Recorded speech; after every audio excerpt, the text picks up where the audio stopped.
2 days before the wedding, my fiancé's wealthy parents handed me a prenup, grinning as if they'd already claimed victory. Little did they know I had $7 million, a sharp lawyer, and a master plan that would erase those conceited smiles for good. Sign here, here, and initial here. Rebecca Reynolds placed the gold-plated pen on my kitchen counter with the precision of someone laying down a winning poker hand. 2 days. That's all the time left before I was supposed to marry her son Brandon, and she'd chosen this exact moment, 7:47 p.m. on a Thursday, to arrive unannounced at my apartment with her husband Samuel and a 30-page prenuptial agreement.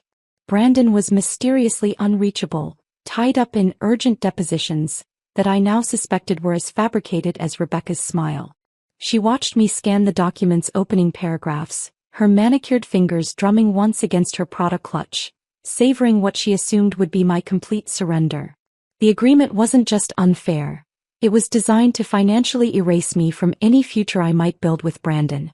What Rebecca didn't know, what she'd never bothered to investigate during 3 years of treating me like a charity case her son had picked up, was that I had $7 million in inherited wealth, a thriving technology company, and Harold Winters, Chicago's most ruthless attorney, on speed dial. My hands remained steady as I turned each page, though inside, my mind raced back to 5 years ago when this hidden fortune had become mine. Grandma Rose had lived in the same modest Evanston bungalow for 40 years, growing tomatoes in her backyard and mending clothes rather than buying new ones. When Harold Winters had called me to his office after her funeral, I'd expected maybe a few $1,000s and some family jewelry. Instead, he'd pushed a portfolio across his mahogany desk that made me question reality itself. $7 million accumulated through decades of patient investing, disguised behind thrift store clothing and coupon clipping. Your grandmother started investing in 1962 with $200 from selling her engagement ring after your grandfather died, Harold had explained, his voice carrying deep respect. She studied the market like other people study scripture. Every dividend reinvested, every opportunity carefully analyzed. She lived like she had nothing because she wanted you to have everything, but more importantly, she wanted you to have freedom. I'd walked out of that office and returned to my life as if nothing had changed. My Honda Civic still had the dent in the bumper from a parking mishap. My one-bedroom apartment near Wicker Park still needed the bathroom faucet jiggled just right to stop dripping. My educational software company still operated from a cramped office space with second-hand furniture. Only my sister Sarah knew the truth, and even she'd needed to see the statements 3 times before believing it. The money had become my secret compass, guiding decisions without anyone knowing it existed. It let me turn down venture capital offers that would have given away control of my company. It let me choose relationships based on genuine connection rather than financial necessity. Most importantly, it let me see who people really were when they thought I had nothing to offer except myself. That philosophy had led me to the Palmer Foundation Gala 3 years ago. My company had donated adaptive learning software to their literacy program, and attending the fundraiser was part of the partnership. I'd been standing near the silent auction table, marveling at someone's audacity to ask $30,000 for what looked like anger expressed in acrylic paint, when Brandon Reynolds had appeared beside me. "I've been staring at that piece for 10 minutes, he'd said, tilting his head at the canvas. "Either I'm missing something profound, or we're all pretending the emperor has clothes." His honesty in that room full of pretension had caught me off guard. We'd spent the next 2 hours by that auction table, him asking genuinely interested questions about how my software adapted to different learning styles, me surprised to find a trust fund heir who actually understood algorithmic education. He hadn't once mentioned his family's law firm or their real estate holdings. He'd simply been Brandon, a man curious about technology that could help kids learn. Our relationship had grown slowly, organically. Coffee became lunch, became dinner, became entire weekends exploring Chicago's neighborhoods. He'd never suggested restaurants I couldn't afford, never assumed I'd drop everything for his schedule, never once made me feel like someone from the wrong side of the economic divide he'd crossed to be with me. 3 years of Saturday mornings at the Green City Farmers Market, where he'd carry my overambitious vegetable purchases without complaint. 3 years of cooking experiments in my tiny kitchen that triggered smoke alarms and resulted in takeout orders. 3 years of debates that ranged from serious discussions about education inequality to passionate arguments about whether Chicago deep dish was actually pizza or casserole masquerading as pizza. Neither of us had talked about money. He didn't flaunt his family's wealth. I didn't reveal mine. We existed in this bubble where connection mattered more than bank balances, where his family name was just letters on a doorbell, where my background was irrelevant compared to our future.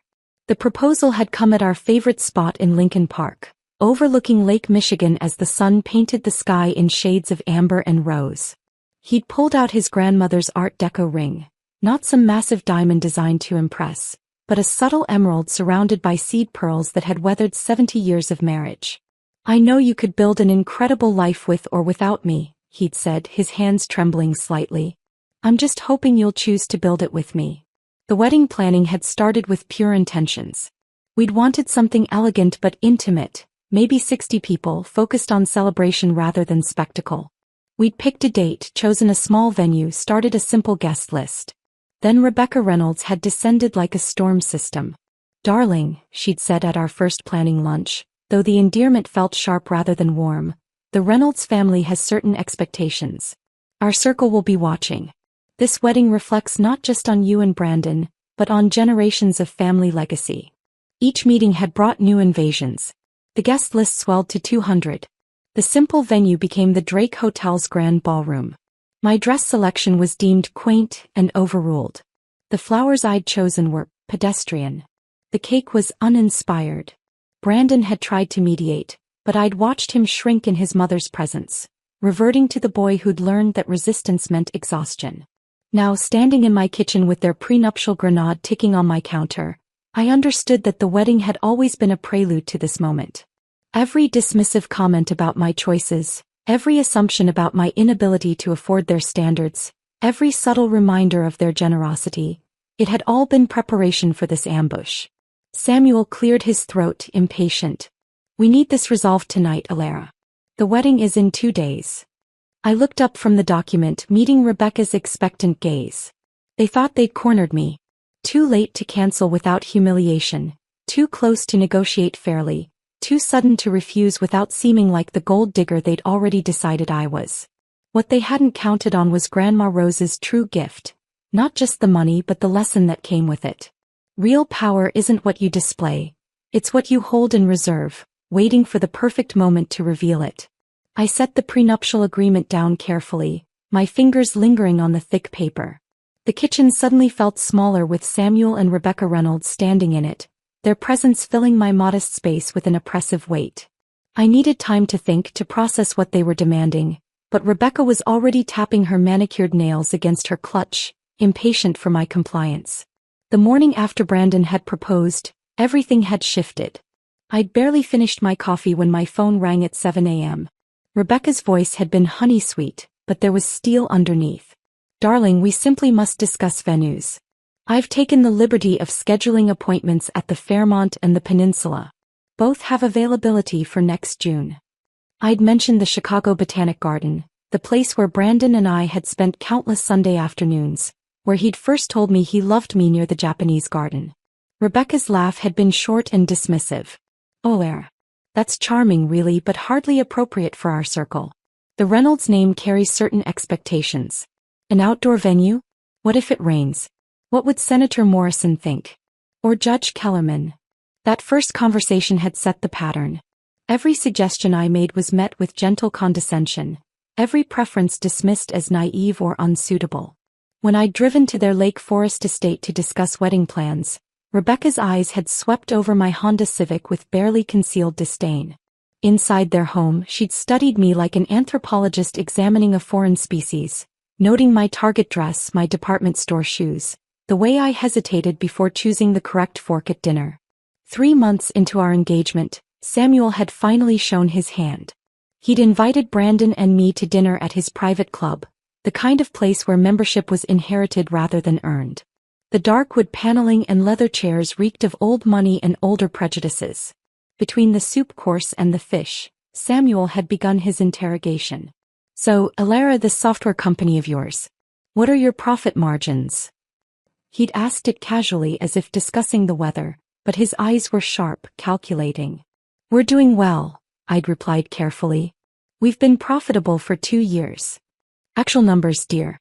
In business we deal in specifics." His tone suggested he doubted I understood real business at all. Our margins are healthy for the education technology sector.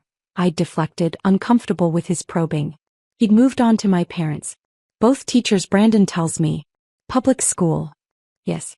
My mother teaches 3rd grade, my father high school history. Admirable profession, Samuel had said in a tone that suggested the opposite. Though I imagine the financial constraints were challenging growing up. Student loans must be substantial.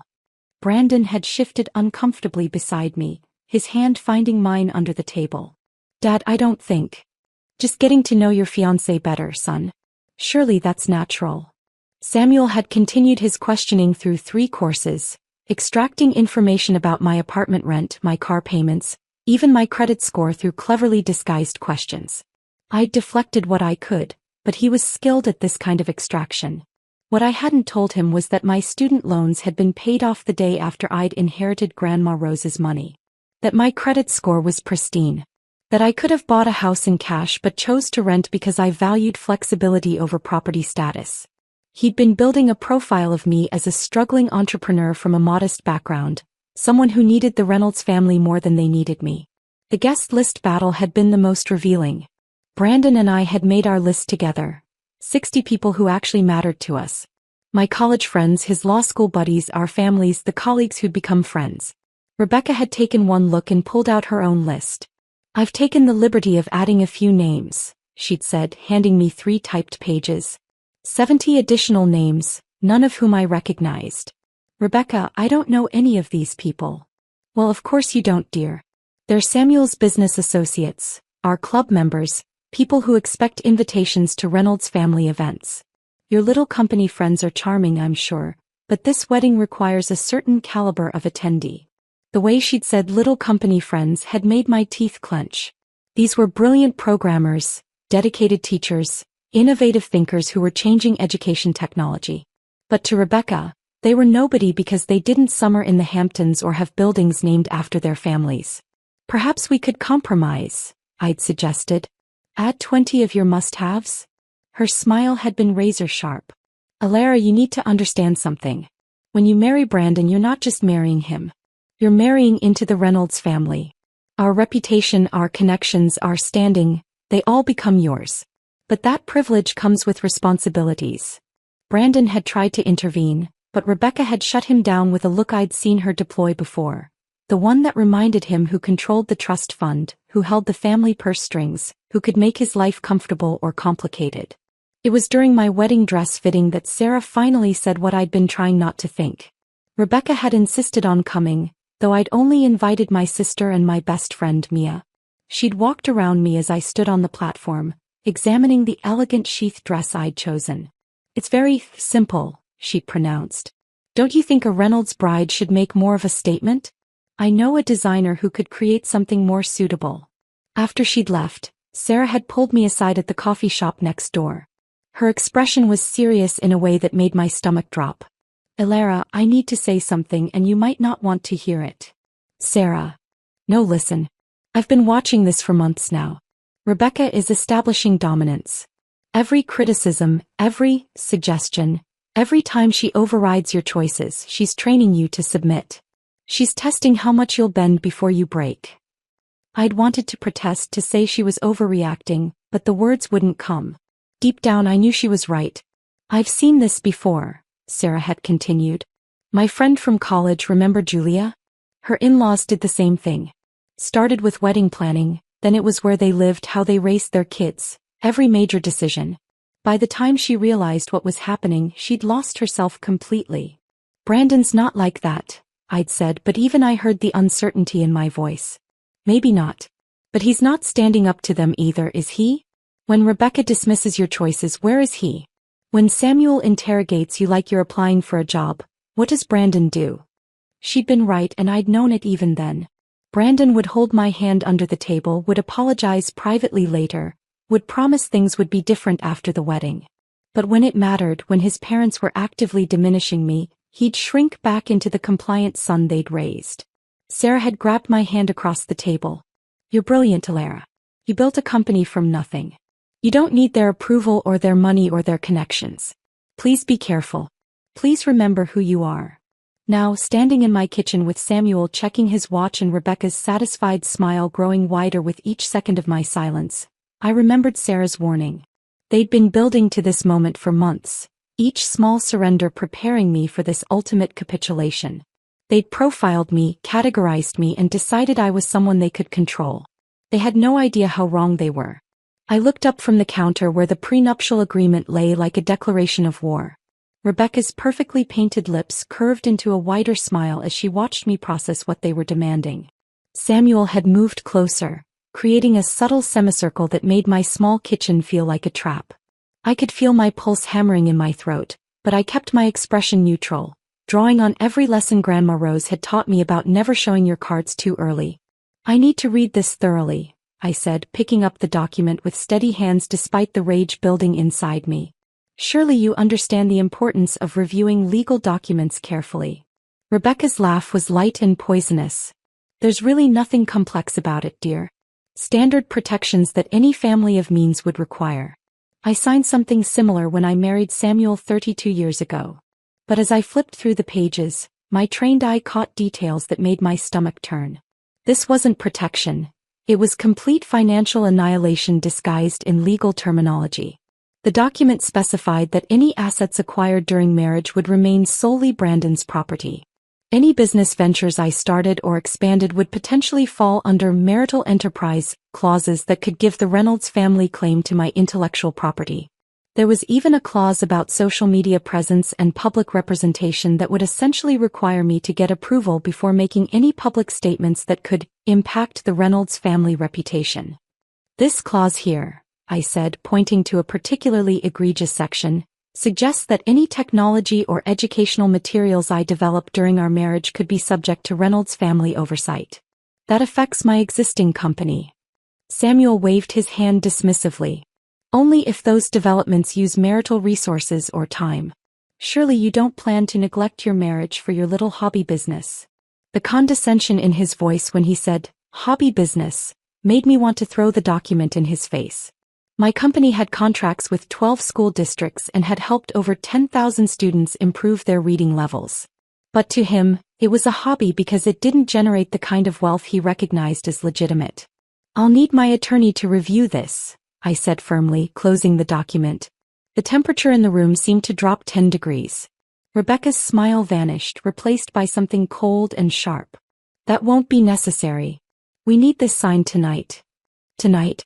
The wedding is in 2 days. Precisely why this needs to be handled immediately, Samuel said, his tone shifting from dismissive to threatening. We've invested considerable resources in this wedding. The Drake Hotel, the flowers, the catering, $90,000 to be exact. But we're prepared to cancel everything if necessary. The number was meant to intimidate me, to make me feel guilty about the money they'd spent. What they didn't know was that $90,000 was less than my investment portfolio earned in a good quarter. You're giving me an ultimatum? I asked, wanting absolute clarity on what was happening. Rebecca pulled out a Mont Blanc pen from her purse, setting it on the counter next to the document with theatrical precision. We're giving you a choice. Sign the agreement now, or we'll call the Drake Hotel within the hour and cancel everything. You can explain to 200 guests why the wedding is off. And Brandon? What does he say about this? Samuel and Rebecca exchanged a quick glance that told me everything I needed to know. Brandon understands family obligations, Samuel said carefully. He knows that protecting the Reynolds legacy is paramount. So he knows you're here, presenting me with this ultimatum 2 days before our wedding? Brandon is in depositions, Rebecca said smoothly. Too smoothly. This couldn't wait for his schedule. I pulled out my phone. Then you won't mind if I call him. He can't be disturbed during depositions, Samuel said quickly. You know how these legal matters are. I dialed anyway. The phone rang once before going to voicemail. Someone had declined the call. I tried again. Same result. On the third try, Brandon's assistant answered. Hi, Jennifer. I need to speak with Brandon urgently. I'm sorry, Ms. Vance, but Mr. Reynolds is in depositions and can't be disturbed. Behind Jennifer's professional voice, I heard something that made my blood run cold. The distinct sound of restaurant ambience. Clinking glasses, muffled conversation, someone laughing. Brandon wasn't in depositions. He was having lunch somewhere while his parents ambushed me in my own home. "Thank you, Jennifer," I said, ending the call. I looked at Samuel and Rebecca really looked at them. They stood in my kitchen like conquerors surveying captured territory, absolutely certain of their victory. They'd orchestrated this entire ambush. The timing, Brandon's absence, the pressure of the approaching wedding. They'd profiled me as someone without resources, without options, without power. Someone who would crumble when faced with the potential humiliation of a cancelled wedding. "You need to leave," I said quietly. Rebecca's eyebrows shot up. "Excuse me. Get out of my apartment. Now." Samuel's face flushed red. "Now listen here, young lady." "No, you listen." I picked up the prenuptial agreement and held it between us. "You came into my home uninvited, attempted to coerce me into signing away my rights, and you did it while ensuring your son couldn't interfere. This isn't a negotiation. It's an ambush. And I don't respond well to ambushes. If you don't sign this tonight, there will be no wedding," Samuel said, his voice dropping to a growl. "Then that's a decision you're making," I replied, surprised by how calm I sounded when inside I was screaming. "You're choosing to cancel your son's wedding because I won't sign away my future without legal counsel. Explain that to your 200 guests." Rebecca stepped closer, her perfume overwhelming in my small space. "You're making a terrible mistake. Do you really think Brandon will choose you over his family? Over his inheritance? Over everything he's known his entire life?" The question hung in the air like a blade. It was the same question I'd been avoiding for months, the one that whispered in quiet moments when Brandon failed to defend me against his mother's subtle cruelties or his father's dismissive comments. "I guess we'll find out," I said, meeting her gaze steadily. Samuel picked up the pen Rebecca had placed on the counter, holding it out to me one more time. "Last chance, Alara. Sign it now, have your fairy tale wedding and everyone's happy. Refuse, and by tomorrow morning, every person on that guest list will know that you refused to sign a simple prenuptial agreement. What do you think they'll assume about your motives?" It was masterfully played, threatening not just the wedding but my reputation. In their world, refusing a prenup would mark me as exactly the gold digger they'd always suspected I was. They expected me to crumble under the weight of that potential shame. Instead, I walked to my door and opened it. "Get out." They left, but Rebecca turned at the threshold. "You have until 9 a.m. tomorrow. If we don't have your signature by then, I'll personally call every guest and vendor. And Alara, when Brandon has to choose between you and everything else, remember that you forced this choice." The door closed behind them with a soft click that sounded like the end of everything I'd built with Brandon.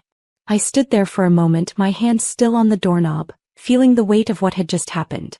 Then I walked to my phone and scrolled to a contact I hadn't called in months. Harold Winters answered on the second ring. "Alara, what a pleasant surprise." "Harold, I need you. Tonight." The Reynolds family just tried to ambush me with a prenuptial agreement 2 days before my wedding. There was a pause, then Harold's voice turned sharp as a blade. "I'll be there in an hour. And Alara, don't sign anything. Don't agree to anything. And document everything you remember about this conversation while it's fresh." I hung up with Harold and immediately opened my laptop, my fingers flying across the keyboard as I documented every detail of the Reynolds ambush while their words still burned fresh in my memory. The way Rebecca had smiled while watching me read their financial death sentence. Samuel's dismissive tone when he called my company a hobby. The calculated timing of Brandon's absence. Every detail mattered now. 45 minutes later, Harold Winters stood in my doorway, his weathered briefcase in one hand and a legal pad in the other. At 73, he moved with the purposeful energy of someone who had spent 5 decades dismantling corporate bullies and predatory contracts. His gray suit was impeccable despite the late hour, his silver hair perfectly combed as always. "Show me the document," he said without preamble, settling at my dining table and pulling out his reading glasses. I handed him the prenuptial agreement, then poured us both coffee while he read. The only sounds in my apartment were the rustling of pages and the occasional sharp intake of breath as Harold encountered particularly egregious clauses. His expression grew darker with each page, the furrows in his brow deepening. After 20 minutes, he set down the document and removed his glasses, rubbing the bridge of his nose.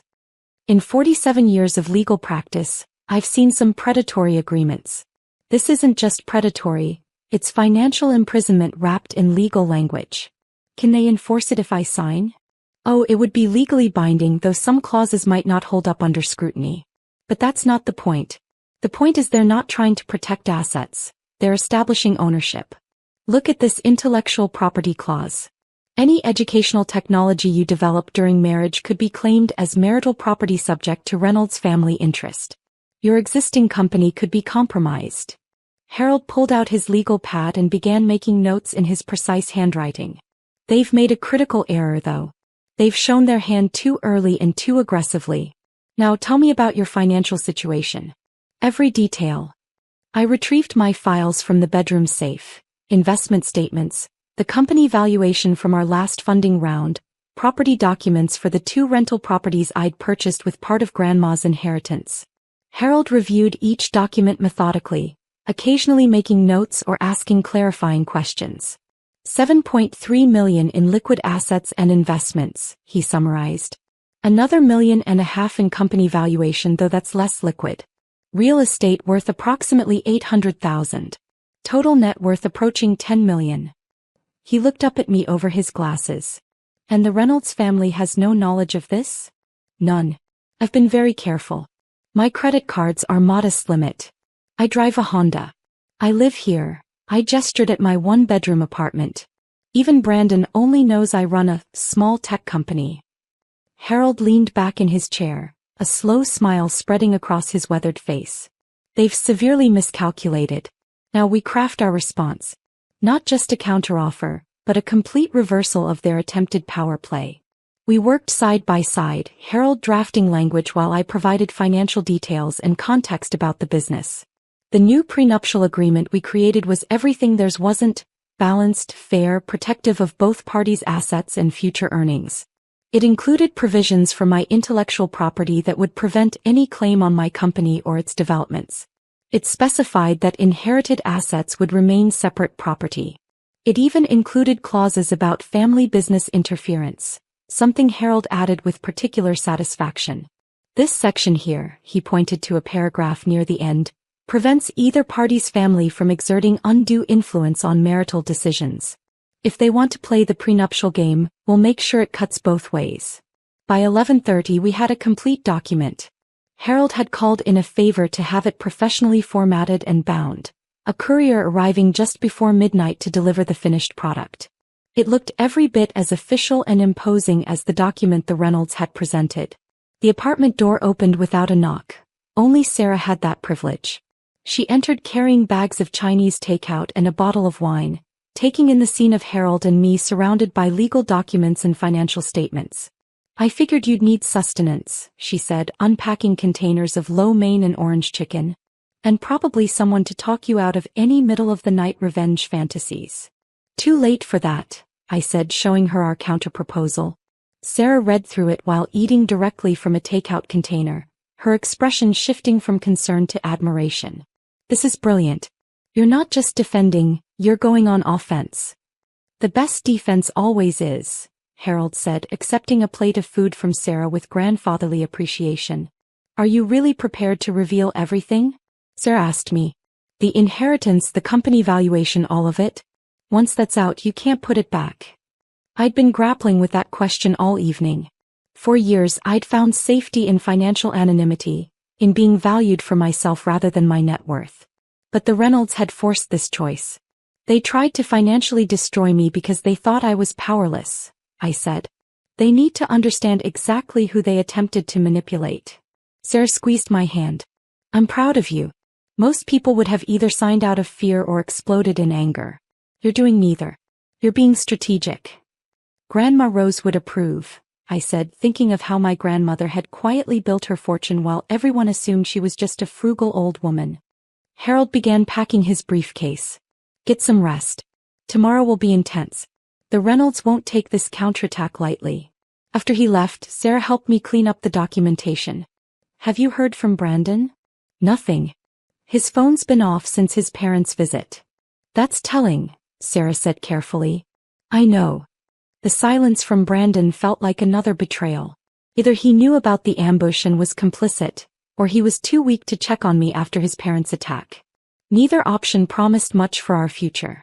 Sarah stayed until almost 2 in the morning, her presence a comfort as doubt and anger battled for dominance in my mind. Before she left, she hugged me tightly. "Whatever happens tomorrow, you're doing the right thing. Don't let anyone make you small just to make themselves feel big." I couldn't sleep after she left. Instead, I sat at my laptop crafting the message I would send Brandon at dawn. It needed to be carefully worded, cold enough to convey my anger, vague enough to reveal nothing of my plans. I wanted to see his genuine reaction, not a performance coached by his parents. At 5:47 a.m. I sent the text, "Giovanni's. Noon. We need to talk." His response came quickly, suggesting he hadn't been sleeping either. Of course. "Is everything okay?" I didn't respond. Let him wonder. Let him worry. In 6 hours, I would know whether the man I'd planned to marry would stand with me or fold under his family's pressure. The prenuptial agreement and financial statements sat in my briefcase by the door, waiting. The counterattack was prepared. Now I just needed to know if I'd be deploying it against 3 people or 2. The morning crawled by in agonizing increments. I showered, dressed carefully in a navy dress that projected confidence without ostentation, and arrived at Giovanni's 15 minutes early. The restaurant held countless memories of Brandon and me sharing plates of pasta and dreams for our future. Now it would host either reconciliation or the final fracture of everything we had built together. I chose a corner table where I could see the entrance, ordered sparkling water and waited. My briefcase sat beside me, containing the financial documents and new prenuptial agreement that would either salvage or sink my relationship. The lunch crowd began filtering in, the comfortable noise of conversation and clinking silverware a stark contrast to the storm brewing inside me. Brandon arrived at exactly noon and my breath caught at his appearance. His usually immaculate suit was wrinkled, his tie askew, dark circles carved beneath his eyes like bruises. He looked like he had aged 5 years overnight. When he spotted me, something desperate flickered across his face before he composed himself and walked over. He sat down heavily, not even attempting his usual kiss on my cheek. "Elara, before you say anything, I need you to know that I had no idea what my parents were planning. When I got home last night and they told me what they'd done, I completely lost it. We had the worst fight we've ever had. Yet you were conveniently in depositions yesterday evening," I said, keeping my voice level. "Depositions that sounded remarkably like a restaurant when Jennifer answered your phone." His face crumpled. "They told me it was important I stay away. That this was family business that needed to be handled delicately. I thought they were going to discuss wedding logistics with you, maybe go over some family traditions. I never imagined they would ambush you with a prenuptial agreement, especially not one that aggressive. But you knew they wanted a prenup." "Yes," he admitted, his shoulders sagging. "They've been pushing for one since we got engaged.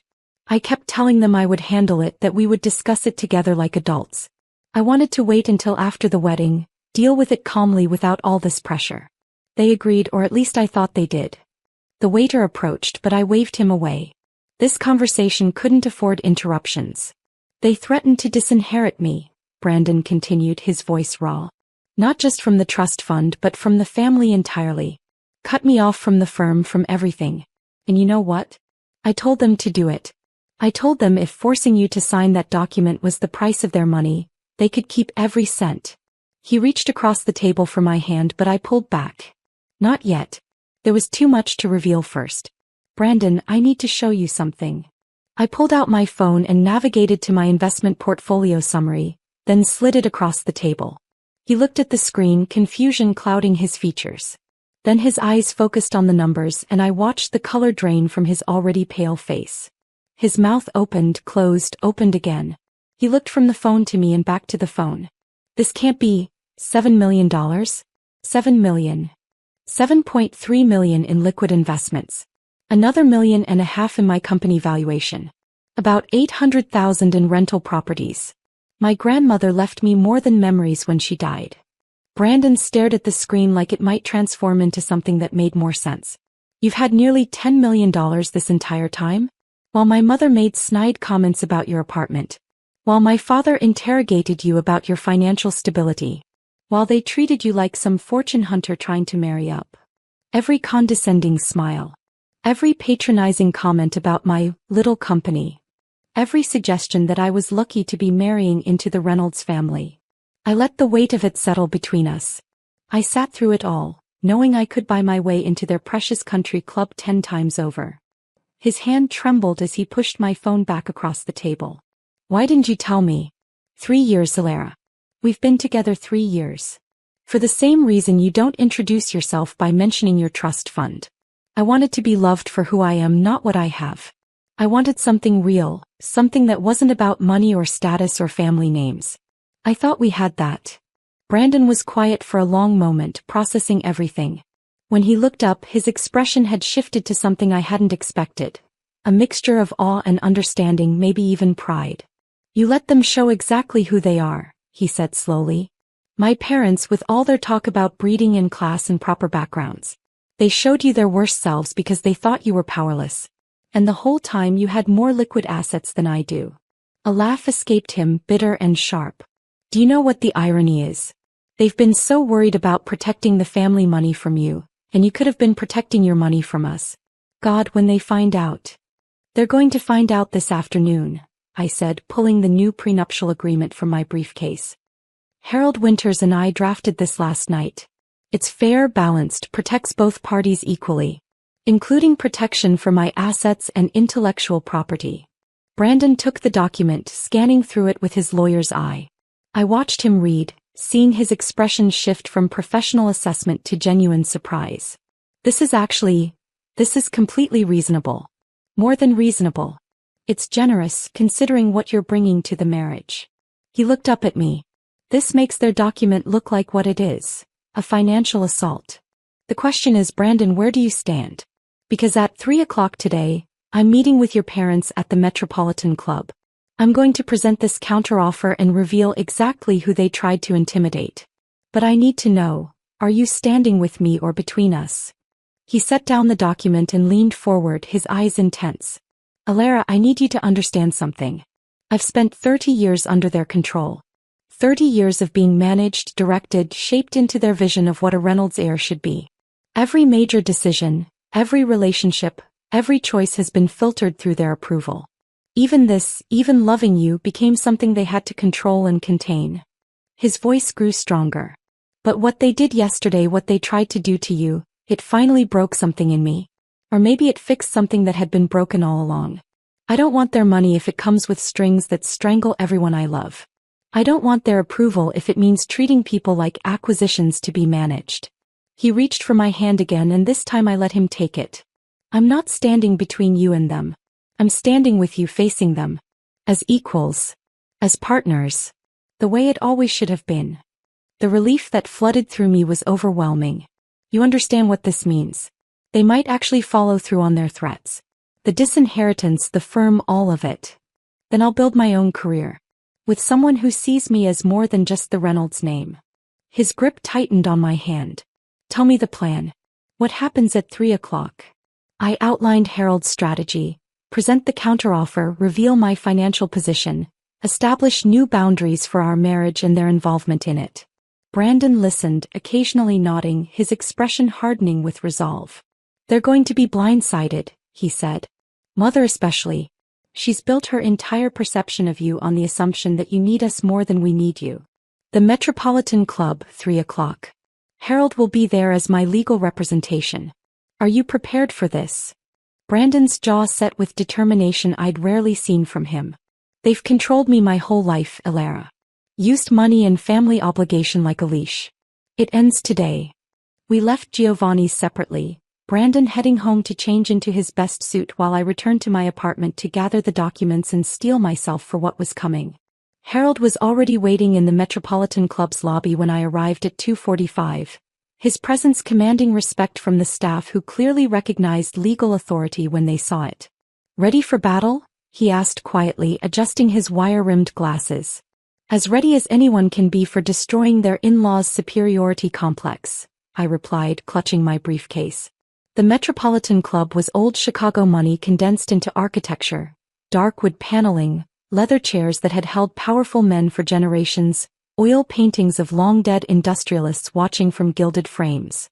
I had chosen it specifically because here the Reynolds name was just one among many. They couldn't throw their weight around as easily as they could at their own country club. Brandon arrived at 2:55, looking transformed from the broken man at lunch. His charcoal suit was pressed to perfection, his posture straight, his expression set with determination I had rarely seen. He kissed my cheek and whispered, "Together," before taking his seat beside me. We arranged ourselves strategically at the private dining room's table. Harold on my right, Brandon on my left, our documents organized before us like ammunition. The unified front we presented was deliberate. This wasn't a family discussion but a business negotiation. At 3:15 Samuel and Rebecca Reynolds arrived. 15 minutes late, their standard power play to establish dominance. They swept in expecting to find me anxious, checking my watch, worried about their displeasure. Instead they found us deep in discussion about one of the contract clauses, barely glancing up to acknowledge their arrival. "We don't have much time," Samuel announced, pulling out a chair with unnecessary force. "The rehearsal dinner is tomorrow evening and this needs to be resolved." Rebecca sat beside him, her Chanel jacket pristine, her expression already radiating disapproval. "I assume you've come to your senses, Alara. The wedding is tomorrow. Surely you don't want to create unnecessary drama." I looked up from the document I'd been reviewing with Harold, meeting her gaze steadily. "There won't be any drama if we can reach a reasonable agreement." "The agreement was already presented," Samuel said, his tone brooking no argument. "You simply need to sign it." "Actually," I said, sliding our counterproposal across the table, "we're here to discuss terms. Your document was unacceptable. This is our alternative." Rebecca's face flushed. "This isn't a negotiation. You sign our agreement or what?" Brandon's voice cut through the room like a blade. "You'll cancel the wedding? Go ahead, mother. I'll personally call every guest tonight and explain exactly why, that my parents tried to financially abuse my fiancé 2 days before our wedding." The shock on their faces was profound. Rebecca actually recoiled as if Brandon had physically struck her.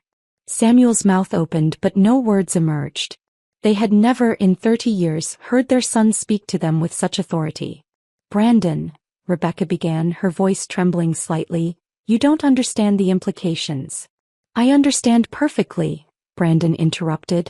"You ambushed Alara in her own home. You tried to force her to sign away her rights without legal counsel.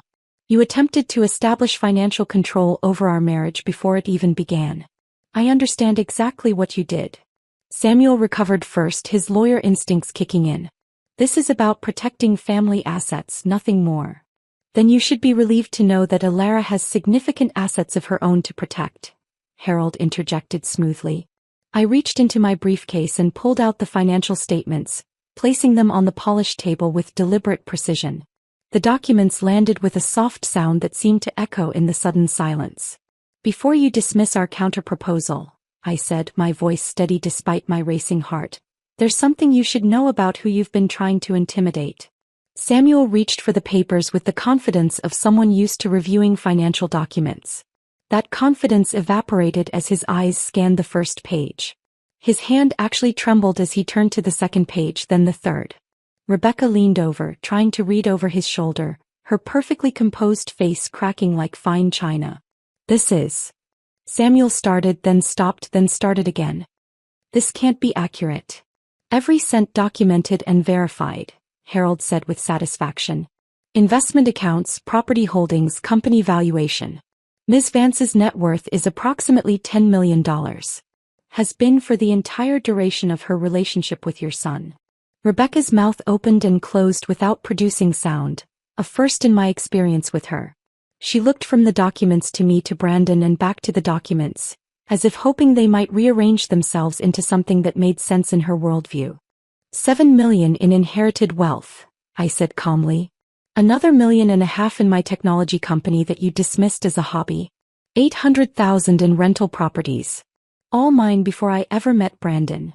The silence stretched so long I could hear the antique clock ticking on the mantel. Samuel set down the documents with exaggerated care as if they might explode. His face had gone from red to pale to an unhealthy gray. "You've had $10 million, Rebecca finally managed, her voice barely above a whisper. "This entire time. While you treated me like a gold digger," I finished for her.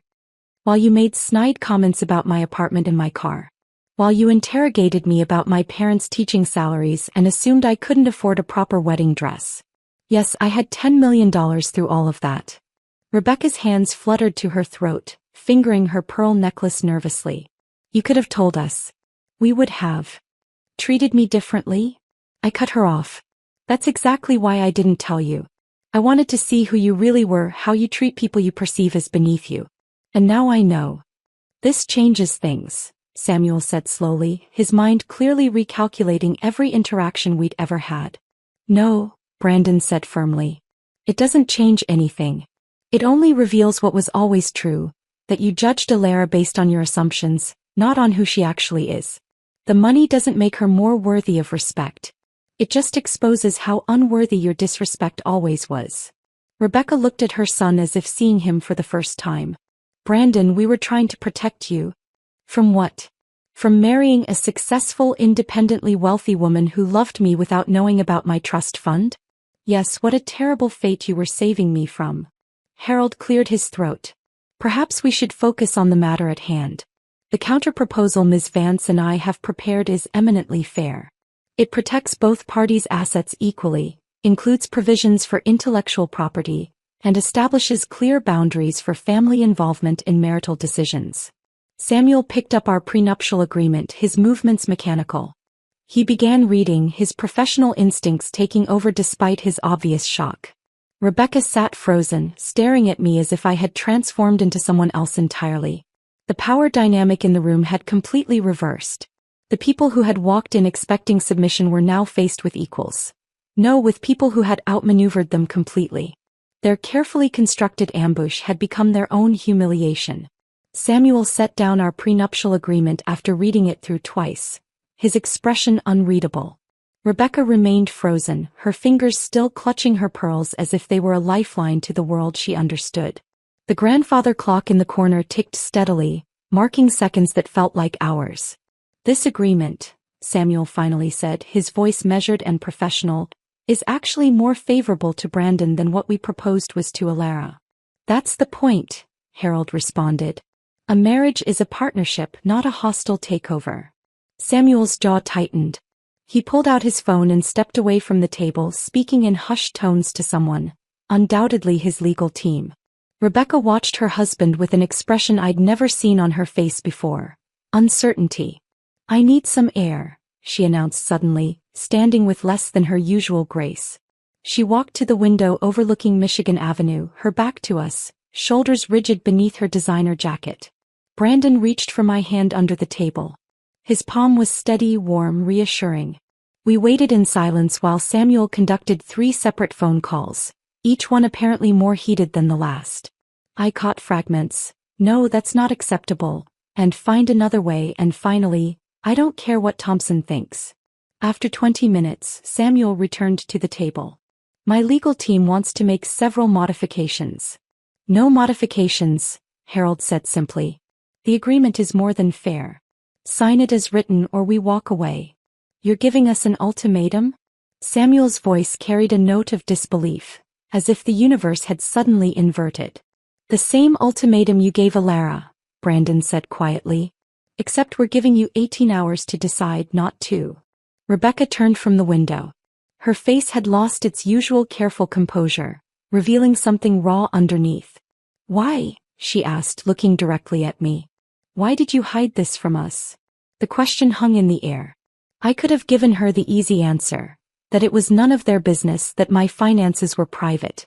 But something in her expression, a crack in the facade she'd maintained for 3 years, made me choose honesty. My grandmother lived her entire life being judged for not having enough, I said. She was brilliant, strategic, patient, and everyone dismissed her as just another working-class woman who clipped coupons. When she left me her fortune, she also left me a lesson. Money doesn't reveal character, it conceals it.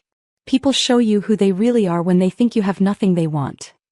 Rebecca flinched as if I'd slapped her. She returned to her seat slowly, aging years in those few steps. We'll need time to review this properly, Samuel said, though his tone had lost its earlier authority. You have until noon tomorrow, Harold replied. The wedding is at 4. That should be sufficient time for a decision. We left them sitting at that polished table, their world reshuffled like a deck of cards. In the elevator, Brandon pulled me into his arms, holding me tight enough that I could feel his heart racing. "You were magnificent," he whispered against my hair. That evening, Harold called me 3 times with updates. The Reynolds legal team had attempted to negotiate modifications to our terms. Each time, Harold had responded with the same message. "The agreement stands as written. Sign or cancel." Brandon spent the night at his apartment. We'd decided to honor at least that tradition, but he called me at midnight, his voice exhausted. "They're fighting," he said. "I can hear them from my old room. Mom's accusing Dad of failing to do proper due diligence. Dad's blaming her for making assumptions based on appearances. They've been at it for hours." "Are you okay?" I asked, knowing how hard it must be to hear his parents unraveling. "Actually, yes," he said, and I could hear surprise in his voice. "For the first time in my life, their anger isn't my problem to fix. Their assumptions aren't my burden to manage. It's liberating." I barely slept that night, alternating between confidence in our position and anxiety about what morning would bring. Sarah stayed with me, making tea and offering distractions, but we both knew there was nothing to do but wait. At exactly 9 o'clock the next morning, my wedding day, the doorbell rang. A courier stood outside with an envelope bearing the Reynolds family crest. My hands trembled slightly as I signed for it and closed the door.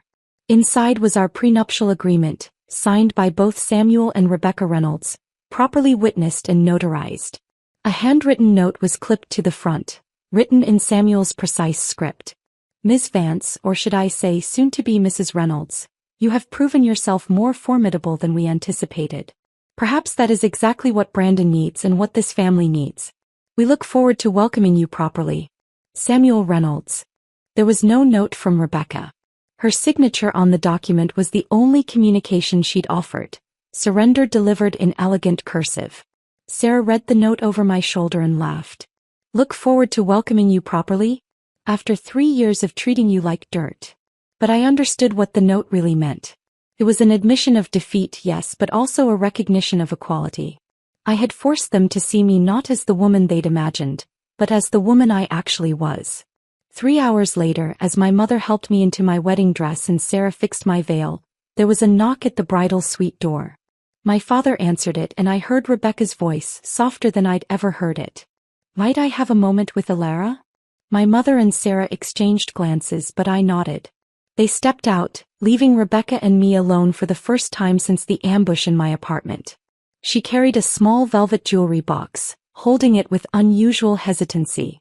Gone was the armor of designer clothing and imperial bearing. She looked vulnerable, almost fragile. "These belonged to Samuel's grandmother," she said, opening the box to reveal antique sapphire earrings, their blue depths catching the light. "Margaret Reynolds. She was a seamstress who married Samuel's grandfather in 1921, against every family objection. They called her a fortune hunter, said she'd trapped him. During the Depression, when the family business was failing, she sold her jewelry, all except these, and used her savings from years of sewing to keep the company afloat. She saved the Reynolds legacy." Rebecca held out the box to me. "She would have appreciated you, I think. Someone who understands that true worth isn't always visible on the surface." It was the closest to an apology I would ever receive from Rebecca Reynolds, and somehow it was enough. I took the earrings, removing the simple pearls I'd planned to wear and replacing them with Margaret Reynolds sapphires. "Thank you," I said simply. Rebecca nodded, straightening her shoulders as if preparing for battle. "I should go." "But Alara," she paused at the door. "Welcome to the family. Truly this time." The door closed softly behind Rebecca, leaving me alone with my reflection in the bridal suite mirror. The sapphire earrings caught the afternoon light, their blue depths holding decades of history. A seamstress who had saved an empire, now passing her strength to another woman who refused to be diminished. Sarah and my mother returned, their faces curious but respectful of whatever had just transpired between Rebecca and me. "Ready to get married?" Sarah asked, smoothing an invisible wrinkle from my dress. "More than ready," I said, and meant it. The battle had been won before the ceremony even began. Walking down the aisle of the Drake Hotel's ballroom, I noticed everything had shifted. The guests who had previously looked through me now watched with keen interest. Samuel stood with the groomsmen, his nod of acknowledgement carrying genuine respect. Rebecca sat in the front row, her hands folded carefully in her lap, wearing an expression I'd never seen before, something approaching humility. Brandon waited at the altar, his face transformed with an emotion that took my breath away. Not just love but liberation. We had both been freed by truth and now we could build something real on that foundation. The ceremony passed in a blur of traditional vows that carried new meaning. When Brandon promised to honor and cherish me, his voice carried the weight of someone who had already proven those words. When I promised to stand by him in good times and bad, we both knew I already had. At the reception, the real transformation revealed itself.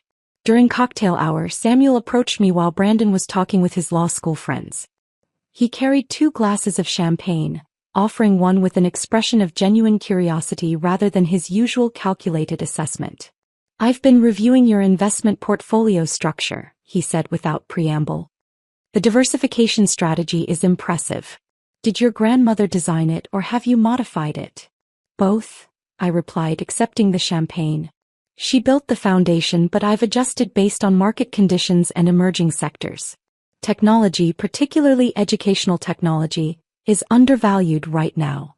Samuel leaned in, his voice dropping. "I have a client looking to invest in that sector. Would you be willing to discuss your insights? Not now, of course, but perhaps lunch next week."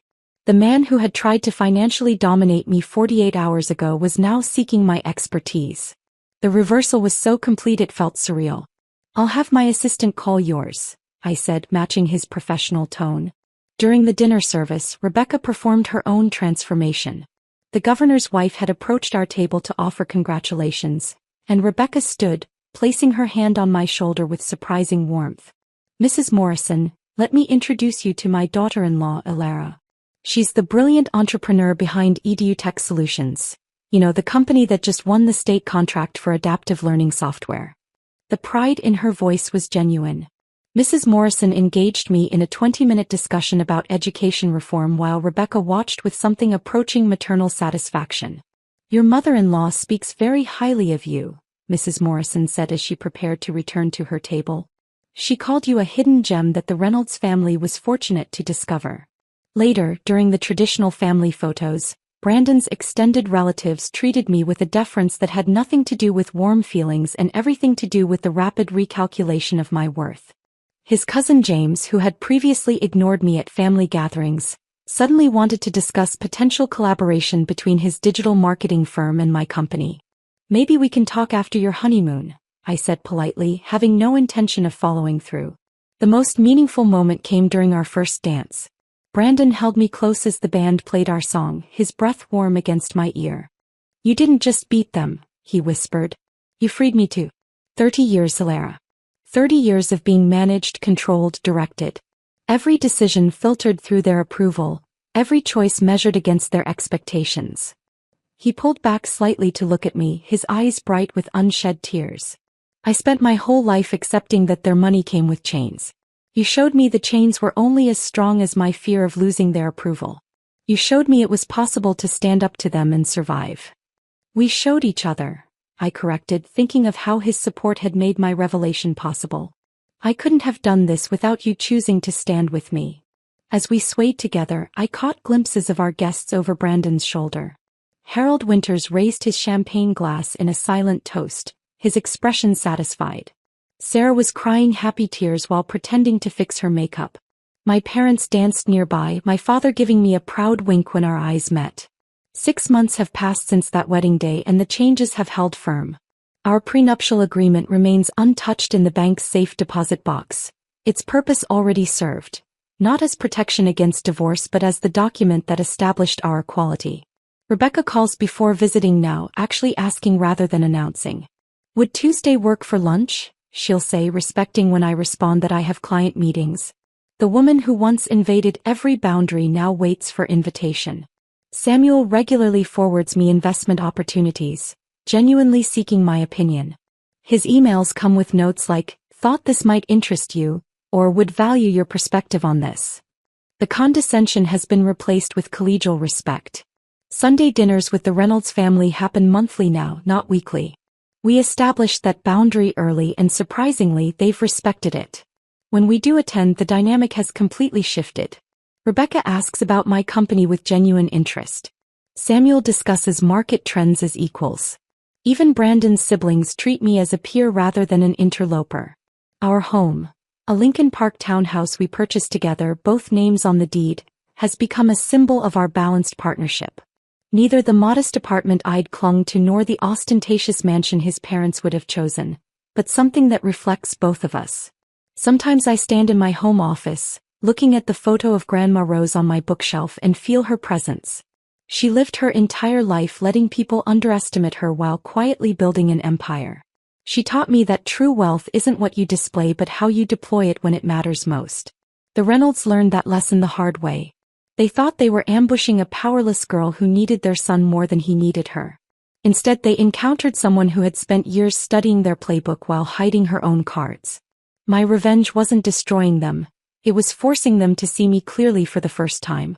The prenuptial agreement they'd wielded as a weapon became the mirror that reflected their own assumptions back at them. Their contemptuous grins had been aimed at someone far more formidable than they'd ever imagined, and in the end, they had no choice but to acknowledge it. The treasures that hide in plain sight are often the most valuable, and the opponents you never see coming are the most dangerous of all.